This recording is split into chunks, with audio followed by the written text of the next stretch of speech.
नमस्कार दोस्तों, स्वागत है आपका आज के मुख्य समाचार में, जिसमें सबसे पहले और बड़ी खबर में आपको बताएंगे कि अंबानी को लेकर राहुल गांधी ने मोदी सरकार पर फिर से साधा निशाना। दूसरी खबर में जिक्र होगा कि सपा सांसद का यूपी में बड़ा दावा, 50 सीटों पर सिमट जाएगी बीजेपी, राहुल गांधी का किया समर्थन। साथ ही साथ तीसरी खबर में आपको बताएंगे कि सरकारी कर्मचारियों को लगा जोर का झटका, महंगाई भत्ता पर सरकार ने दिया ये बयान। चौथी खबर में जिक्र राजस्थान का, बीजेपी के पूर्व एमएलए की पत्नी के घर पर चलेगा बुलडोजर, बंगले को बचाने कम की गई थी 2 सड़कों की चौड़ाई। दोस्तों, हर एक खबर की गहराई में आपको ले जाएंगे, लेकिन उससे पहले आपको भी ऐसा लगता है कि 2024 में बदल रही है सरकार, तो वीडियो को लाइक, चैनल को सब्सक्राइब और बेल आइकन दबाकर कमेंट में लिखिए जय हिंद। रुक करते हैं सबसे पहली और बड़ी खबर की तरफ। राहुल गांधी ने मोदी सरकार पर अडानी को लेकर फिर से साधा निशाना। जी हां दोस्तों, कांग्रेस नेता और वायनाड से सांसद राहुल गांधी ने पीएम मोदी और गौतम अडानी के रिश्तों को लेकर बीजेपी पर फिर से जोरदार हमला बोला और पूछा कि क्या हिंदुस्तान के फॉरेन पॉलिसी का लक्ष्य अडानी जी को और अमीर बनाने का है क्या। राहुल गांधी ने कहा कि पिछले 9 साल से मोदी जी ने देश को भ्रम में रखा हुआ है और अडानी जी को विश्व भ्रमण में रखा हुआ है। उन्होंने कहा कि पीएम का विदेश जाना और वहां अडानी को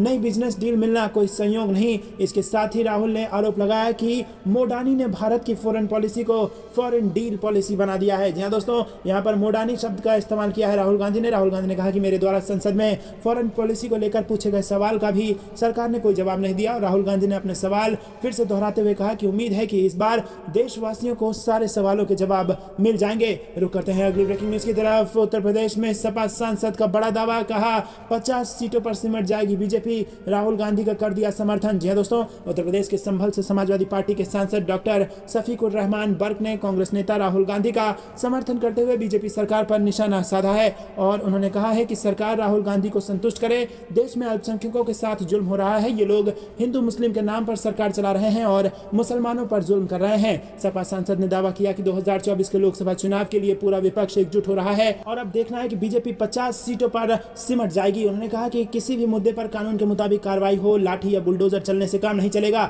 दोस्तों, रुक करते हैं अगली ब्रेकिंग न्यूज की तरफ। सरकारी कर्मचारियों को लगा जोर का झटका, महंगाई भत्ता पर सरकार ने दिया ये बयान। जी हां दोस्तों, सरकारी कर्मचारी को महंगाई भत्ता का साल में 2 बार इंतजार रहता है। ये वो भत्ता है जो इनके बेसिक में जुड़ जाता है और सारे अलाउंस जो प्रतिशत के आधार पर मिलते हैं वो इसके आधार पर ही मिलते हैं। ऐसे में जनवरी महीने का महंगाई भत्ता का सरकारी कर्मचारी इंतजार कर रहे हैं और माना जा रहा था कि होली से पहले सरकार ये घोषणा कर देगी, लेकिन अभी तक ये घोषणा नहीं हुई है और सरकारी कर्मचारी को अभी भी इसका इंतजार है। रुक करते हैं अगली ब्रेकिंग न्यूज की तरफ। बीजेपी के पूर्व एमएलए की पत्नी के घर पर चलेगा बुलडोजर, बंगले को बचाने के लिए कम की गई थी सड़कों की चौड़ाई। जी हां दोस्तों, राजस्थान के कोटा उत्तर में भाजपा विधायक रहे और कद्दावर नेता प्रहलाद गुंजल के बंगले को राजस्थान हाईकोर्ट ने अवैध माना है। हाईकोर्ट ने अपने आदेश में कहा है कि तत्कालीन विधायक प्रहलाद गुंजल की पत्नी जय कंवर के बंगला के कारण सड़क की चौड़ाई कम की गई है। राजस्थान हाईकोर्ट ने सरकार को 3 महीने के अंदर अतिक्रमण हटाकर सड़क की चौड़ाई मास्टर प्लान के अनुसार तय करने का आदेश दिया है। दोस्तों, रुक करते हैं अगली ब्रेकिंग न्यूज की तरफ। दिल्ली, यूपी समेत कई राज्यों को मिलेगी गर्मी से राहत, आईएमडी ने इन जगहों पर जताई बारिश की संभावना। जी हां दोस्तों,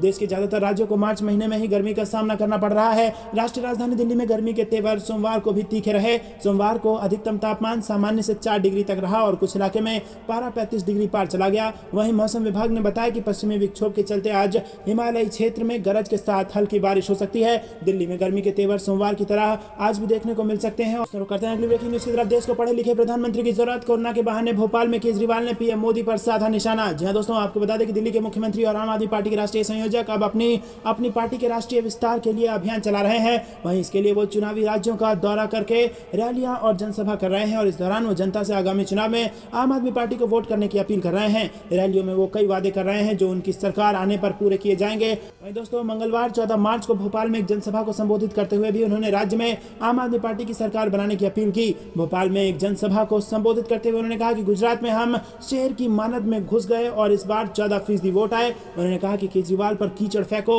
इन्होंने मेरे 2 सबसे ज्यादा ईमानदार मंत्री गिरफ्तार किए, सत्येंद्र जैन ने फ्री बिजली की मोहल्ला क्लिनिक बनाए, सारी दवाई मुफ्त कर दी, लेकिन मोदी जी ने जेल भेज दिया, जिससे 18 करोड़ बच्चों का भविष्य अंधकार में है। अरविंद केजरीवाल ने कहा कि पीएम कम पढ़े लिखे हैं, इसीलिए उन्होंने नोटबंदी करके सब चौपट कर दिया। अरविंद केजरीवाल ने राज्य के चर्चित व्यापम घोटाला को लेकर भी हमला बोला। उन्होंने कहा कि व्यापम घोटाला आजाद भारत का सबसे बड़ा घोटाला है। इस घोटाले में पीएम मोदी ने किसी को जेल नहीं भेजा क्योंकि इस घोटाले को करने वाले उनके सब अपने थे। केजरीवाल ने कहा कि कम पढ़े लिखे प्रधानमंत्री होंगे तो कोई आकर कहेगा प्रधानमंत्री जी सबसे थाली बजवाओ, कोरोना भाग जाएगा, पूरे देश से थाली बजवा दी, भागा क्या कोरोना, इसीलिए देश के प्रधानमंत्री को पढ़ा लिखा होना बहुत जरूरी है। वहीं केजरीवाल ने वहां मौजूद जनता से वादा करते हुए कहा कि राज्य में अगर उनकी सरकार बनती है तो वो मुफ्त बिजली देंगे, राज्य में सबका इलाज मुफ्त होगा, दिल्ली और पंजाब की तरह यहाँ भी मोहल्ला क्लिनिक बनवाए जाएंगे, बेरोजगारों के लिए नौकरी का इंतजाम किया जाएगा और और जिन्हें नौकरी नहीं मिल पाएगी उनके लिए मुआवजे का इंतजाम किया जाएगा।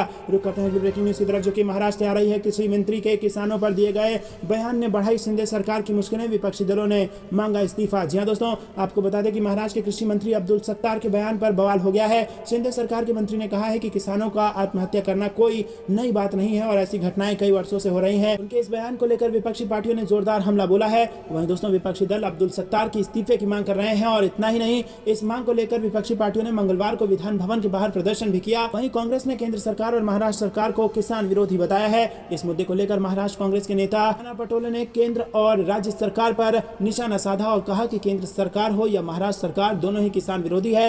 राज्य सरकार किसानों की मदद नहीं कर रही है। हम चाहते हैं कि किसानों की मदद को पूरा किया जाए और पुरानी पेंशन योजना को लागू किया जाए, अन्यथा हम पूरे राज्य में कुर्सी छोड़ो आंदोलन करेंगे। रुकते हैं ब्रेकिंग न्यूज़ की तरफ। भोपाल गैस त्रासदी, केंद्र को सुप्रीम झटका, पीड़ितों के लिए अधिक मुआवजे की मांग वाली याचिका खारिज। जी हां दोस्तों, सुप्रीम कोर्ट ने 1984 भोपाल गैस त्रासदी पीड़ितों के लिए अतिरिक्त मुआवजे की मांग वाली केंद्र सरकार की 2010 की याचिका खारिज कर दी है। केंद्र सरकार ने अपनी याचिका में भोपाल गैस त्रासदी के पीड़ितों के लिए यूसीसी की उत्तराधिकारी कंपनियों से 7,844 करोड़ रुपए अतिरिक्त मुआवजे का निर्देश देने की गुहार लगाई थी। इसके साथ ही कोर्ट ने पूर्व में अदालत को दिए गए अपने वचन के अनुसार पीड़ितों के लिए बीमा पॉलिसी नहीं तैयार करने के लिए केंद्र की खिंचाई की है। रुक करते हैं ब्रेकिंग न्यूज की तरफ। अखिलेश यादव का दावा, विधानसभा चुनाव में बेईमानी से जीती बीजेपी, इस ऑडियो का दिया हवाला। जी हां दोस्तों, आपको बता दें कि समाजवादी पार्टी अध्यक्ष और उत्तर प्रदेश के पूर्व मुख्यमंत्री अखिलेश यादव ने गत प्रदेश विधानसभा चुनाव के परिणामों पर सवाल उठाते हुए सोमवार को कहा है कि आगामी लोकसभा चुनाव में लोगों को संविधान बचाने के लिए मतदान करना होगा। सपा प्रमुख बिजनौर में एक निजी कार्यक्रम में शामिल होने आए थे और इस दौरान संवाददाताओं से बातचीत में आरोप लगाया कि पिछले साल हुए प्रदेश विधानसभा चुनाव में बीजेपी और प्रशासन ने मिलकर विपक्ष के जीत रहे उम्मीदवारों को बेईमानी करके हरा दिया और उन्होंने कहा कि इस बार लोकसभा चुनाव में देश के लोगों को संविधान बचाने के लिए मतदान करना होगा। सपा मुखिया ने धामपुर विधानसभा सीट पर चुनाव लड़े नईमुल हसन का जिक्र कर बताया कि 203 वोट से जीत रहे हसन को हारा हुआ घोषित कर दिया गया है। रुक करते हैं अगली ब्रेकिंग न्यूज की तरफ। गुंडे मवालियों की पार्टी, विधानसभा में बीजेपी एमएलए ने तोड़ा माइक तो भड़के तेजस्वी यादव। जी हां दोस्तों, बिहार विधानसभा में बीजेपी विधायक द्वारा माइक तोड़ने को लेकर अब सियासी बयानबाजी शुरू हो गई है। राज्य के उप मुख्यमंत्री तेजस्वी यादव ने इस घटना पर कड़ी प्रतिक्रिया दी है। उन्होंने मंगलवार को एक ट्वीट किया और इस ट्वीट में उन्होंने लिखा कि गुंडों मवालियों की पार्टी बीजेपी ने सदन को भी अपनी गुंडई का अखाड़ा बना लिया है। देखिए कैसे बीजेपी के एक विधायक बिहार विधानसभा में अपने सवाल के जवाब के पश्चात 3 और पूरक प्रश्न पूछने के उपरांत भी माइक को तोड़ रहे हैं। बीजेपी को लोकतंत्र, संवाद और लोकलाज से कोई यकीन नहीं है। दोस्तों, करते हैं अगली ब्रेकिंग न्यूज की तरफ। रैंक 1 पेंशन भुगतान मामला, सुप्रीम कोर्ट ने रक्षा मंत्रालय को चेताया, कहा कानून अपने हाथ में लेने का प्रयास न करें। जी हां दोस्तों, वन रैंक 1 पेंशन नीति के तहत पेंशन भुगतान के मामले में सुप्रीम कोर्ट ने सोमवार को एक बार फिर सख्त रवैया अख्तियार किया और स्पष्ट किया कि ओआरओपी बकाया के भुगतान को लेकर 20 जनवरी को जारी किया गया नोटिफिकेशन वापस लेना होगा। भारत के प्रधान न्यायाधीश सीजेआई डीवाई चंद्रचूड़ ने कहा कि रक्षा मंत्रालय कानून को अपने हाथ में लेने का प्रयास न करे। 20 जनवरी के नोटिफिकेशन को वापस लिया जाए और तभी केंद्र की पेंशन बकाया देने के लिए और समय देने की अर्जी पर सुनवाई करेंगे। इसके साथ ही सुप्रीम कोर्ट ने अटॉर्नी जनरल से अगले सोमवार तक पेंशन बकाया के भुगतान को लेकर एक नोट भी मांगा।